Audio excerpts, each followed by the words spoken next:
ஐந்து கரத்தனை ஆனை முகத்தனை எந்தின் இளம்பிறை போலும் எய்ச்சனை நந்தி மகந்தனை ஞான கொழுந்தனை பொந்துயில் வைத்தடியை போற்றுகின்றேனே.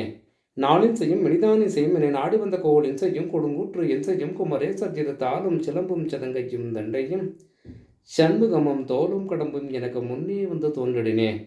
சர்வமங்கல மாங்கல்யே சிவ சர்வார்த்த சாதிகே சரண்யே திரியம்பிகே கௌரி நாராயணி நமஸ்துதே.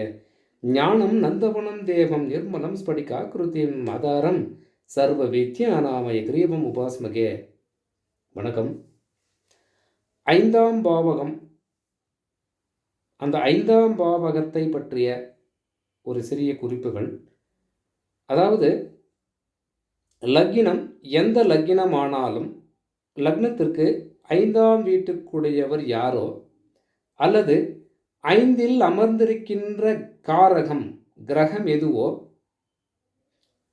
அந்த ஐந்தாம் பாவகமும் ஐந்தில் அமர்ந்திருக்கும் கிரகமும் ஒருவருடைய ஜனனகால ஜாதகத்திலே நல்ல முறையிலே இருந்துவிட்டால் அந்த ஐந்தாம் பாவகங்களும் காரகங்களும் அந்த ஜாதகனுக்கு நல்ல முறையிலே அந்த தசாபுத்தி காலங்களில் சுப நிகழ்வுகளே நடக்கும் அப்படின்னு சொல்லலாம். எதிர்மறையாக ஒரு கேள்வி உண்டு. ஐந்தாம் இடம் கெட்டு போனவங்களாம் நல்லாவே இருக்கிறாங்க அப்படின்ற ஒரு கேள்வி கூட வரலாம். எதிர்மறையான கேள்விகள் வரத்தான் செய்யும். அப்போது அவருடைய ஜனனகால ஜாதகங்களை ஆராய்ந்தால் மட்டுமே உண்மையான நிலவரங்கள் நமக்கு புரியும். சரி, ஐந்தாம் இடம் எதையெல்லாம் குறிக்கும்? எந்த விதமான சுபமோ அல்லது அசுபமோ அல்லது செயல்கள் அந்த ஐந்தாம் பாவகம் குறிக்கும் அப்படின்னா, ஜாதகனின் பக்தி, ஜாதகனின் பாட்டன், ஜாதகனின் அதாவது தகப்பனின் தகப்பன், அதுவும் ஐந்தாம் இடத்தை குறிக்கும். அதாவது பூர்வீகம், பூர்வீகத்தை குறிப்பது லக்னத்திற்கு ஐந்தாம் இடம்.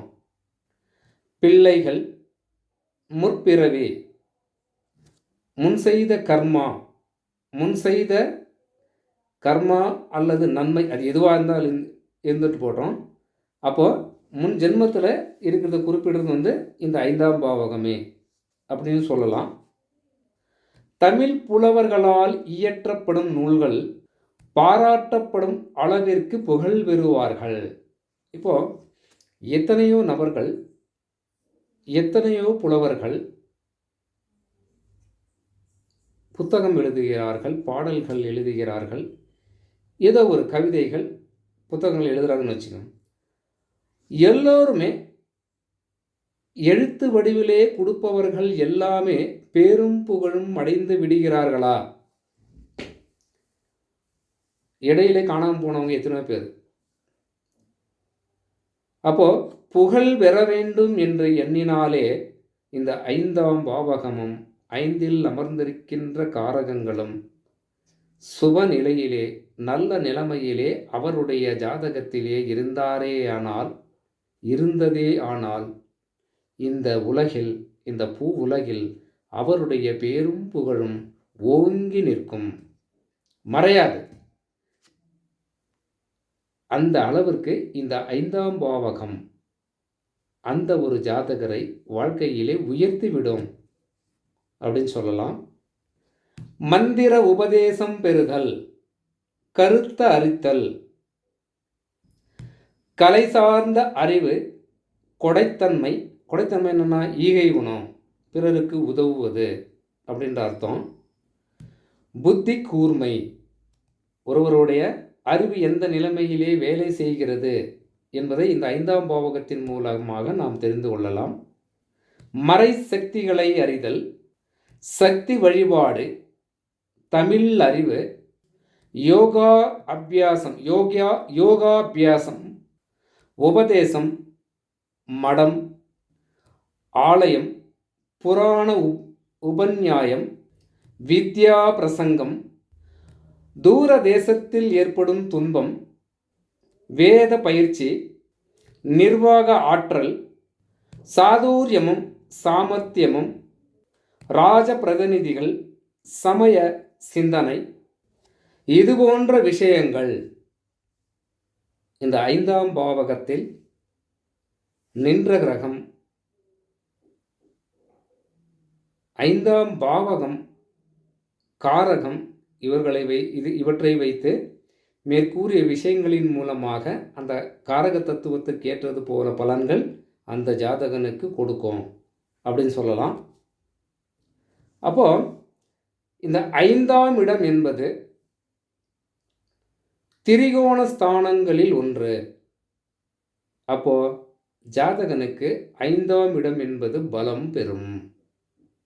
திரிகோணம் ஸ்தானத்தில் பலம் வாய்ந்த இடம் அப்படின்னு சொல்லலாம்.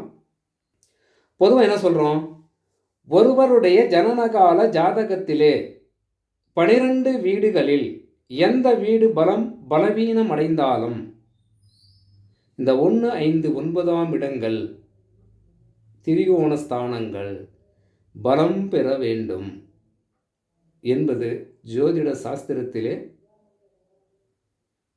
குறிப்பிடப்பட்டுள்ளது. எது?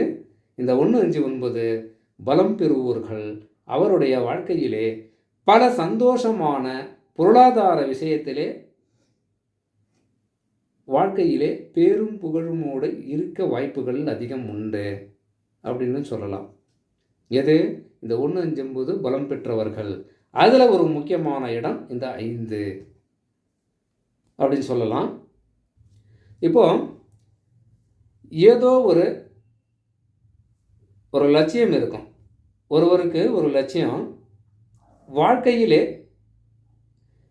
ஏதோ ஒன்று வாங்கணும், நிலமோ அல்லது வீடோ அல்லது பொருளாதார விஷயத்திலே நமது பேரும் புகழும் இந்த உலகிலே மேலோங்க வேண்டும் அப்படின்ற ஒரு லட்சியம் அவருக்கு இருக்கும். அப்போ அது நிறைவேறுகிறதா இல்லையா, அது அப்பாற்பட்ட விஷயம். ஆமாசாமி, நான் ஒரு 10-20 வருஷத்துக்கு முன்னாடி சாப்பாட்டுக்கே கஷ்டமாக இருந்தேன். இப்போ வர வர நான் வாழ்க்கையிலே இந்த பூவுலகில், இந்த சொசைட்டியில் இன்னார் மகன் இன்னார் இப்படிப்பட்டவர் என்று சொல்லும் அளவிற்கு எனது பேரும் புகழும் உயர்ந்து நிற்கிறது அப்படின்னு சொல்லக்கூடிய அளவுக்கு அவர் உயர்ந்திருக்கிறார். அப்படின்னா அவருடைய லக்னம் எதுவாக இருந்தாலும் அந்த லக்னத்திற்கு 5ஆம் வீட்டதிபதி 5இல் அமர்ந்திருக்கும் கிரகம் பலம் பெருமையானால் அவருக்கு இந்த யோகங்கள் உண்டு, கிட்டும் அப்படின்னு சொல்லலாம். அதே போல ஒருவருக்கு குழந்தை பாக்கியம் என்ற விஷயத்திலே லக்னத்திற்கு 5ஆம் பாவகத்தை பார்க்கிறோம். அந்த 5ஆம் பாவகம் என்ன நிலைமையிலே இருக்கிறாரோ, 5ஆம் இடத்தில் எந்த கிரகம் அமர்ந்திருக்கிறதோ அதற்கு ஏற்றது போலத்தான் அந்த ஜாதகனுக்கு குழந்தை பாக்கியம் என்பது புத்திரப்பேறு என்ற விஷயத்திலே இந்த பாவகத்தை நாம் பார்க்கிறோம். அப்போ என்ன ஆகும்? ராகு கேதுக்கள் அமர்ந்தாலோ சனி பகவான் இருந்தாலோ என்ன ஆகும்? அந்த 5ஆம் பாவகம் பலவீனப்படுமா படாதா அப்படின்ற விஷயத்தை என்ன சொல்லணும்னா, நின்ற சாரநாதன் யார் அது பார்த்தா, அது உண்மையான ஜனனகால ஜாதகத்தை பார்த்தா விஷயம் புரியும். ஆனால் 5ல் ராகு இருந்து எத்தனை பேர் குழந்தை பாக்கியங்களோடு இருக்கிறாங்க, இல்லைன்னு நான் சொல்லலை. என்னன்னா சில காலம் தாமதமாகலாம், அவ்வளோதான் விஷயம். தாமதங்கள் ஆகி குழந்தை பாக்கியம் பெறலாம். அதற்கு உனக்கு புத்திர யோகம் உண்டா இல்லையா என்பதை ஆராய்வதற்கு அந்த 5ஆம் இடத்தை பார்க்க வேண்டும். நமக்கு 5ஆம் இடம் தான் பலம், அதை பற்றி தான் ஆய்வு. அதுபோல் குரு பகவான் இருக்கார். ராகு கேது இருந்தால் பிரச்சனை, ரைட்டு. குருவே இருக்கார். அதாவது காரகங்களிலே குரு பகவான் புத்திரஸ்தானாதிபதி, பாவகங்களிலே லக்னத்திற்கு 5ஆம் இடம் அப்படின்ற மாதிரி வரும். குழந்தை பாக்கியம் பெற வேண்டும் என்றால் காரகம் குரு. சரி, லக்னத்திற்கு 5ஆம் வீட்டிலே குரு பகவான் இருக்கிறார். சுபகிரகம் தானே, நல்ல விஷயம்தானே. அப்போ குழந்தை பேரு சம்பந்தப்பட்ட விஷயத்திலே இந்த ஜாதகன் யோசிக்க வேண்டிய விஷயமே எதுவுமே இல்லை அப்படின்ற விஷயம் சொல்லலாம். ஆனாலும் இது புத்திர தோஷத்தை இந்த குரு பகவான் ஏற்படுத்தி விடுவார். ஏன்னா குழந்தை காரகரான குரு பகவானே 5ஆம் இடத்தில் நின்றிருந்தால் இது தோஷத்தை ஏற்படுத்தும் என்று கூறலாம் அப்படின்னு சொல்லலாம். ஏன் இந்த மாதிரி எல்லாம் வருகிறது? அப்போ குரு சுப கிரகம் தானே, எப்படி தவறாக உபயோகிக்கிறீங்க நீங்கன்னு கேள்வி வரலாம். அதனால தான் கார்கோபாவக நாஸ்தி அப்படின்னு சொல்லி இதுக்கு பேர். எந்த காரகமானாலும் எந்த பாவகத்தில் அமர்கிறதோ அந்த இடத்திற்கு கார்கோபாவக நாஸ்தியாக அது வேலை செய்கிறது அப்படின்னு அர்த்தம். அப்போது சில நூல்கள் என்ன சொல்லுது? குரு இருந்தால் புத்திர பாக்கியத்தில் மட்டுமே கையை வைத்து விடுவார், மற்ற விஷயங்களிலே இந்த 5ஆம் பாவக காரகங்களும் எல்லாமே நல்லபடியான சுபத்தன்மை ஏற்படுத்தக்கூடியதாக வேலை செய்கிறது, சுபத்தன்மை அது பெறுகிறது. ஆனால் புத்திர பாக்கியத்தில் மட்டும்தான் கையை வைப்பார் அப்படின்னு சில நூல்கள் கூறுது. இருந்தாலும் நான் பல ஜாதகங்களை ஆராய்ந்திருக்கிறேன், ஆனால் இது உண்மையான நிலவரமாகத்தான் இருக்கிறது. அப்போது சில பேர் ஒரு கேள்வி வரும், சாமி எனக்கு லக்னத்திற்கு 5ஆம் இடத்துல குரு இருக்குது சாமி. இப்போ நீங்கள் சொல்கிறீங்க புத்திர பாக்கியத்தில் தடைப்படும், இது புத்திரம் இருக்குதா இல்லையா அப்படின்ற ஒரு சந்தேகம் எனக்கு வந்துருச்சு சாமி. இப்போது கார்கோபாவக நாஸ்தின்னு வேறு சொல்கிறீங்க, அப்போ எனக்கு குழந்தை பேர் உண்டாகாதா அப்படின்ற ஒரு ஏக்கமும் கேள்வியும் வந்துடும் சில பேர். இந்த பதிவு பார்க்குறவங்களுக்கு வந்துடும். ஏன்னா குரு பகவான் இருக்காருன்னா ஆகாது, ராகு கேதுக்கள் இருக்காருன்னா ஆகாது அப்படின்று பல பேர் ஜோதிடர்களும் காட்டியிருக்கணும், அவங்களும் அப்படி தான் சொல்லியிருக்கிறாங்க. இவரும் அதை பற்றி தான் இப்படி தான் சொல்லியிருக்காருன்ற ஒரு கேள்வி வரும். ஆனாலும் கர்மம் என்று வரக்கூடிய 10ஆம் அதிபதியும் அவரும் எப்படி இருக்காருன்னு பார்க்கணும். ஏன்னா குழந்தை அப்படின்ற விஷயத்தில் அதுக்கு டச் பண்ணால் தான் இது கரெக்டாக வரும். வெறும் 5ஆம் பாவகமே அப்படின்னாலும் இந்த கர்மஸ்தானம் என்பது இந்த 10க்குடைய அதிபதி யாரோ அவரும் இந்த 5ஆம் வீட்டு அதிபதியும் என்ன நிலைமையில் இருக்கிறாரு என்பதை பொறுத்துத்தான் இந்த புத்திர பாக்கியம் சம்பந்தப்பட்ட விஷயத்திலே விரிவான விளக்கங்களை கொடுக்க முடியும் அப்படின்னு சொல்லலாம். அப்போ 5க்கு 5ஆம் இடம் 9ஆம் இடம், லக்னத்திற்கு 10ஆம் இடம், இவைகளை ஆராய்ந்துதான் நாம் உண்மையான நிலவரங்களை கூற முடியும். அப்படி இருக்கு. நாம் எடுத்த உடனே இது அப்படி இப்படின்னு சொல்லக்கூடாது, தவறாகிவிடும். ஏன்னா உண்மையான ஜனனகால ஜாதகத்தில் இருக்கிறவங்க இது இப்படி இந்த நிலைமை இருந்தால் அதை நாம் ஒரு முறைக்கு பல முறை ஆராய்ச்சி பண்ணி சொல்லலாம். தசாபுத்திகள் வருதா அதையும் பார்க்கணும். இருக்குதுன்னா நடந்துருமா அப்படின்னா அது தப்பாகிடும். அதே போல் இப்போது ஒரு ஜாதகர் ஜனனம் எடுத்திருக்கிறார் என்றால் இந்த பூ உலகிலே அவர் எப்படி வாழ்கிறார்? சகல சௌபாக்கியங்களோடு வாழ்கிறாரா அல்லது ஏழ்மையான நிலைமையிலே வாழ்ந்து கொண்டு வருவாரா? ஏன்னா பல ஏக்கங்களோடு இன்றைய காலகட்டத்திலே ஒரு ஜாதகர் வாழக்கூடியவராக இருப்பார். யாரானாலும் சரி, நிலம் வாங்கணும், வீடு கட்டணும், வாசல் கட்டணும், கல்யாணம் பண்ணிக்கணும், குழந்தையை பெற்றுக்கணும், எல்லாம் நடைமுறையில் இருக்கிற விஷயந்தான். அப்போது அவருடைய ஏக்கங்கள் நிறைவேறக்கூடிய பாவகம் லக்னத்திற்கு 5ஆம் இடம். அது சுபத்தன்மை அடைந்தால் மட்டுமே தன்னுடைய நினைவுகள், தன்னுடைய கோரிக்கைகள், எதிர்காலத்தில் நாம் எப்படி இருப்போம், எப்படி வாழ்வோம்,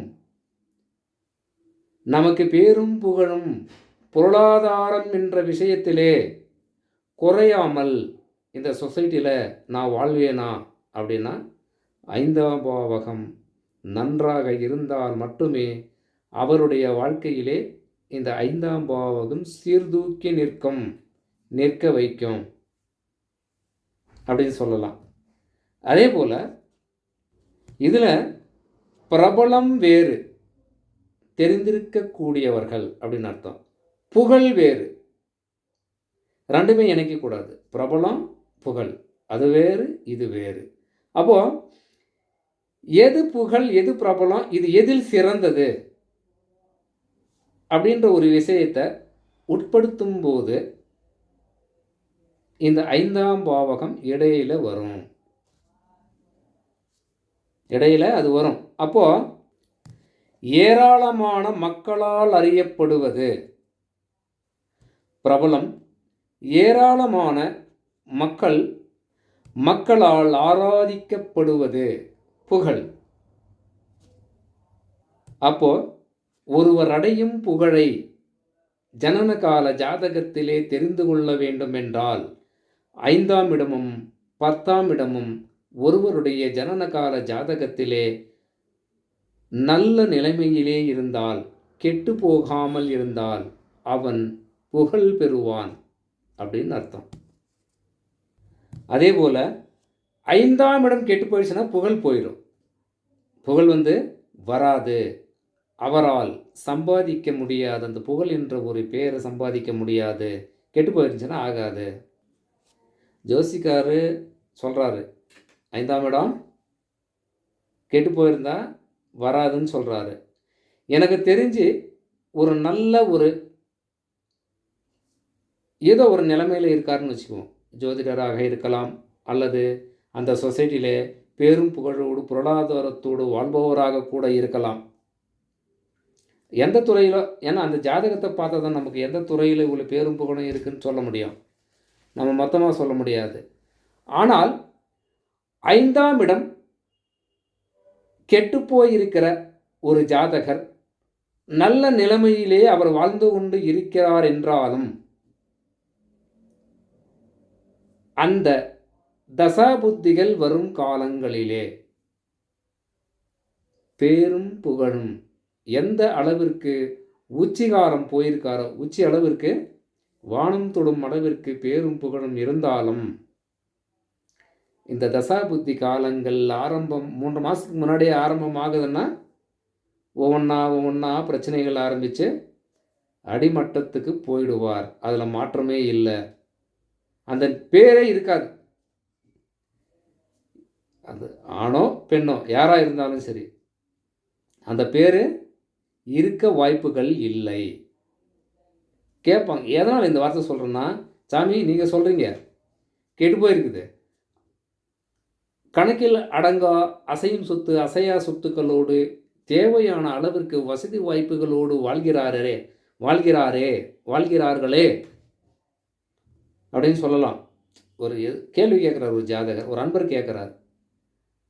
அப்போ நாங்கள் பேசுனதெல்லாம் தப்பாயிடுமா? தப்பு தானே, அப்போ ஏன் பொய் சொல்லணும்? அப்படி இல்லை, உயர்ந்திருந்தாலும் நிலைத்து நிற்பதில்லை அப்படின்னு தான் அர்த்தம். 5ஆம் இடம் கெட்டு போயிட்டால் இதுதான் நடக்கும் அப்படின்னு சொல்லலாம். அப்போது 5ஆம் இடம் என்பது பேரும் புகழும் இல்லை என்றாலும் கூட அவர் வாழும் வட்டத்தின் அளவிலே அவருக்கு அவருடைய வாழ்க்கைக்கு தேவையான அளவிற்கு பிரச்சனைகள் இல்லாமல், சிரமங்கள் இல்லாமல், கஷ்டம் இல்லாமல் வாழ்க்கையை நடத்துபவராக இருப்பார் அப்படின்னு சொல்லலாம். அப்போ அந்த 5ஆம் பாவகம் என்பது பூர்வ புண்ணியஸ்தானம், புத்திரஸ்தானம், அதே போல் புகழ்ஸ்தானம், புத்திஸ்தானம், பஞ்சம திரிகோணம் என்றெல்லாம் பொதுவாக இந்த 5ஆம் இடத்தை கூறுவார்கள் அப்படின்னு சொல்லலாம். கொண்டதோர் பக்தி பிதாமகன் புதல்வர் குளவு புருவம் செய் புண்ணியம், அதாவது புண்ணியமும் தண்டமில் வாழ்நர் புகழ் பிரபந்தம் தரித்திடும் கர்ப்பம் மந்திரங்கள் மிண்டிய வித்தை விதரணம் புத்தி விரும்பும் இப்பலனெல்லாம் அறிந்தே கண்டு உரைத்திடுவார் ஐந்தாம் இடம் கொண்டே கற்று உணர்ந்தருளும் மாதவரே. இந்த முறையிலே மிக சிறப்பான முறையிலே இந்த ஐந்தாம் பாவகத்தை பற்றிய பாடல் கூறுகிறது. இந்த பாடலில் நமது முன்னோர்கள் சிறப்பாக கூறியிருக்கிறாங்க ஐந்தாம் பாவகத்தை பற்றி. இதன் மூலம் எளிதாக நாம் தெரிந்து கொள்ளலாம். வணக்கம்.